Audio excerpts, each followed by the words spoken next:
Did ancient Egyptians really worship cats, or is that yet another myth exaggerated over thousands of years? You've probably heard this claim before. Ancient Egyptians worshipped cats as gods, treated them like royalty, and even mummified them by the millions. It sounds almost too strange to be true, but here's what's fascinating. Most of this claim is actually accurate, though the real story is far more complex and far stranger than most people realize. So what was the actual relationship between ancient Egyptians and cats? Let's start with how cats even entered Egyptian society in the first place. Around 10,000 years ago, in the region we now call the Fertile Crescent, wild cats began naturally gravitating toward early human settlements, not because humans tamed them deliberately, but because farming communities attracted rodents, and rodents attracted cats. This mutually beneficial relationship slowly developed over thousands of years, eventually making its way into ancient Egypt, where the relationship between humans and cats reached an entirely different level of cultural significance.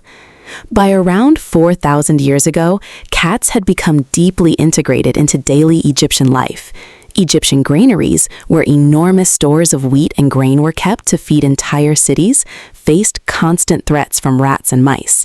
Cats naturally hunted these pests, protecting food supplies that entire communities depended on for survival. This practical benefit alone would have made cats valuable, but Egyptian appreciation for cats grew into something far beyond simple pest control. This is where Egyptian religion enters the picture. The ancient Egyptians worshipped an enormous pantheon of gods, many of whom were associated with specific animals, believed to embody certain qualities or powers. One of the most significant of these was Bastet, a goddess typically depicted with the head of a cat, associated with protection, fertility, motherhood, and the home. Bastet wasn't always depicted as a cat throughout Egyptian history. Earlier depictions actually showed her as a lioness, linked more closely to fierce protection and warfare. Over time, as Egyptian religious beliefs evolved, Bastet's imagery gradually shifted toward the more familiar, domesticated cat we associate with her today. Because cats were closely associated with a major goddess, they began receiving genuinely extraordinary treatment throughout Egyptian society. Harming or killing a cat, even accidentally, was considered an extremely serious offense. Ancient historical accounts, including writings from the Greek historian Herodotus, describe instances where killing a cat, even unintentionally, could result in severe punishment, sometimes even execution, depending on the circumstances and the time period. Herodotus also described extraordinary Egyptian mourning rituals following a cat's natural death. Family members reportedly shaved their eyebrows as a visible sign of grief, a practice that continued until the eyebrows fully grew back. Now, here's where things get even more extreme.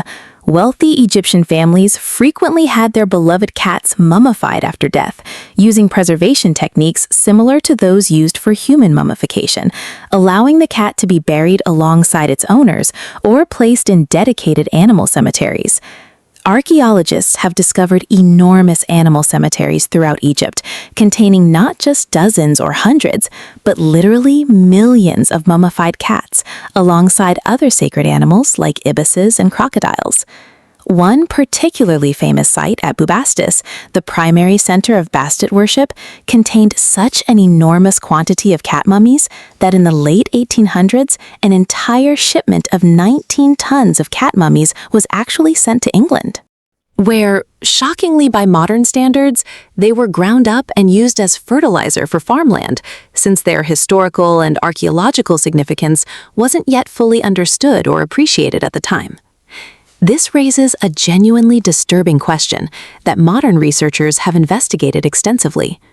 Were all of these millions of mummified cats simply pets that had died naturally? The answer, according to detailed scientific analysis, is more troubling than most people expect. Studies using X-ray imaging and CT scans on numerous cat mummies have revealed that a significant percentage show signs of having their necks broken at a young age, sometimes as young as just a few months old. This strongly suggests that many cats weren't simply beloved pets who happened to pass away. Instead, evidence indicates that cats were sometimes deliberately bred and then ritually killed, specifically to be mummified and sold as religious offerings to worshippers visiting temples dedicated to Bastet. This practice, while difficult to reconcile with the idea of cats being purely worshipped and protected, actually reveals something important about how ancient Egyptian religion genuinely functioned. Offering a mummified cat to a temple wasn't considered cruel or contradictory by ancient Egyptian standards. Instead, it was viewed as an act of religious devotion, believed to carry prayers or requests directly to the goddess Bastet herself. Serving as a sacred messenger or votive offering, similar in concept to how other cultures might offer carved statues, written prayers, or ceremonial objects to their deities. Cats held such significant cultural and religious value in ancient Egypt that exporting cats outside of Egypt was reportedly restricted or actively prevented for extended periods throughout certain eras of Egyptian history. According to some historical accounts, Egyptian officials would even organize expeditions specifically to retrieve cats that had been illegally smuggled out of the country, demonstrating just how seriously Egyptian society valued protecting and controlling their sacred animal population. So why does this particular relationship between humans and cats feel so uniquely intense compared to other ancient cultures? Part of the explanation likely comes down to the practical value cats provided in protecting vital food supplies, combined with genuine religious significance tied directly to a major, widely worshipped goddess, deeply embedding cats into nearly every level of Egyptian society, from ordinary households to powerful religious temples to the highest levels of Egyptian royalty itself. So the next time you see a cat lounging comfortably, remember, this same animal was once considered sacred enough to warrant human execution for causing it harm, and directly connected to one of ancient Egypt's most significant and widely worshipped goddesses.